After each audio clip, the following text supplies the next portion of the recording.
नमस्कार मित्रांनो, नवरात्रीमध्ये आपण पुण्यातील वेगवेगळ्या मंदिरांना भेट देत आहोत, दर्शन करत आहोत आणि वेगवेगळ्या मंदिरांचा इतिहास मी तुम्हाला या चॅनलच्या माध्यमातून दाखवत आहे। मित्रांनो, आज आपण आलेलो आहोत पुण्यातील अशाच एक सुंदर आणि अतिशय महत्त्वाच्या देवस्थानाच्या ठिकाणी, श्री चतुश्रृंगी माता देवस्थान पुणे। मित्रांनो, हे मंदिर अतिशय फेमस आहे, अतिशय पुरातन आहे आणि सर्व पुणेकरांचं श्रद्धास्थान आहे। अखंड नवरात्रीमध्ये या ठिकाणी भक्तांची अतिशय गजबज असते। तुम्ही पाहू शकता या ठिकाणी शॉपिंग मॉल, वेगवेगळ्या वस्तू या ठिकाणी विक्रीसाठी अवेलेबल आहेत। भक्तांची प्रचंड गर्दी असते। आपण दिवसा आलेलो आहोत त्यामुळे जास्त गर्दी दिसत नाही आहे, परंतु संध्याकाळी आल्यावर तुम्हाला या ठिकाणी उभं राहायला जागा देखील दिसणार नाही। त्याचबरोबर या ठिकाणी खाण्यापिण्याच्या गोष्टी, खाऊगल्ली देखील अवेलेबल असते, कारण भक्तांची थोडी गर्दी असते या ठिकाणी, त्यामुळे कोणाची गैरसोय होऊ नये या दृष्टिकोनातून या सगळ्या गोष्टी असतात। त्याचबरोबर मित्रांनो, मंदिराचा परिसर अतिशय सुंदर आहे, मनमोहक आहे। हे मंदिर एका टेकडीच्या वरती विराजमान असल्यामुळं या ठिकाणी येण्याचा एक अनुभव वेगळाच असतो। तुम्ही या व्हिडिओच्या माध्यमातून पाहू शकता। तर अतिशय सुंदर असं टेकडीवरचं हे मंदिर आहे मित्रांनो। ही समोर शुभ्र रंगाची कमान आहे या मंदिराची, आणि पाठीमागे जे शुभ्र मंदिर आहे ते गणपतीचं मंदिर आहे, आणि त्या मंदिराच्या वरती आई जगदंबेचं स्थान आहे। मित्रांनो, श्री चतुश्रृंगी माता म्हणजे कोण, तर हे मी तुम्हाला थोडक्यात सांगू इच्छितो। श्री चतुश्रृंगी माता म्हणजेच वणीची श्री सप्तशृंगी माता। वणीगडावरती जी आई जगदंबा श्री सप्तशृंगी माता विराजमान आहे, त्याच मातेचं हे स्थान आहे, त्याच मातेचं हे प्रतिरूप आहे।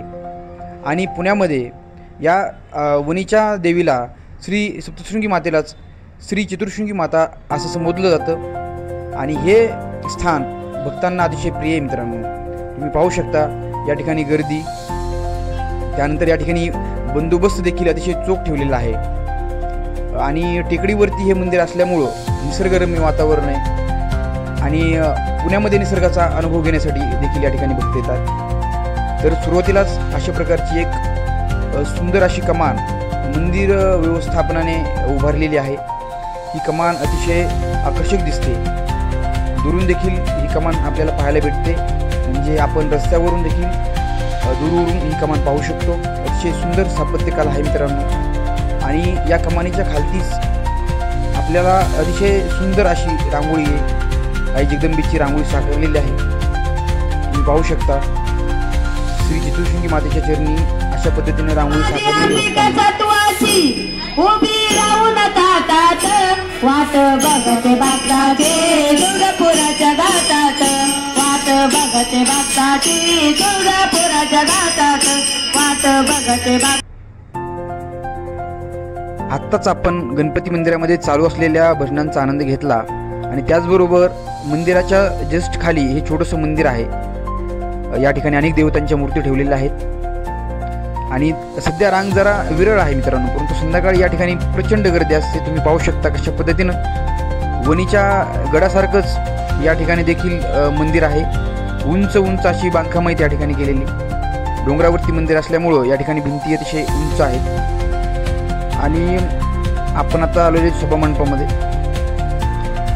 सभामंडपामध्ये येण्यासाठी तुम्हाला जवळजवळ, म्हणजे गर्दी नसेल तर इथे येण्यासाठी तुम्हाला 20 मिनटं ते 25 मिनटं लागू शकतात। तुम्ही अगदी स्लो चालला तर तुम्हाला अर्धा पाऊण तासही लागू शकतो। आणि या ठिकाणाहून तुम्हाला दिसेल पुण्यातील अतिशय सुंदर असं दृश्य। अखंड पुणे तुम्हाला सभामंडपामध्ये उभं राहून पाहता येईल, कारण टेकडीवरती मंदिर असल्यामुळे पुण्याचे हे दृश्य तुम्हाला मी कॅमेऱ्यातून दाखवतोय। या ठिकाणी आई जगदंबेच्या गाभाऱ्याच्या समोरच होमकुंड आहे। त्या ठिकाणी आज होम असल्यामुळे गुरुजींची लगबग तुम्हाला दिसते समोरच। पलीकडच्या बाजूलाच भक्तांचं दर्शन रांगेमध्ये या ठिकाणी थांबलेले आहेत।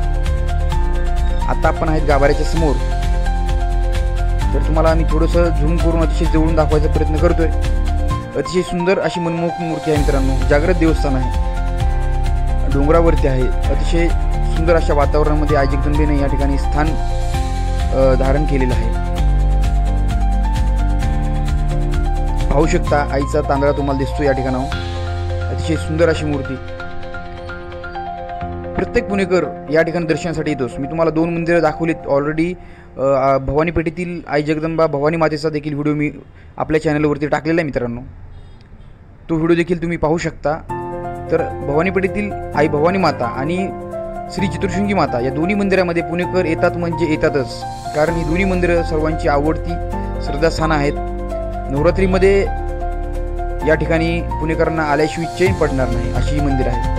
तुम्ही पाहू शकता अतिशय सुंदर असं दृश्य आई जगदंबेचं तुम्हाला दिसतंय. वणीच्या चतुर्शृंगी मातेचंच रूप असल्यामुळे आईला श्री चतुर्शृंगी माता असं म्हटलं जातं. ज्यांना वणीला जाता येणार नाही असे भक्त चतुर्शृंगी मातेचं दर्शन करण्यासाठी आले तरी चालेल. तुम्ही पाहू शकता आपण खाली उतरत असताना या डोंगराचा आणि मंदिराचा परिसर आपण कॅमेऱ्यामध्ये टिपलेला आहे. किती उंचावरती मंदिर आहे तुम्ही पाहू शकता वरती बघा.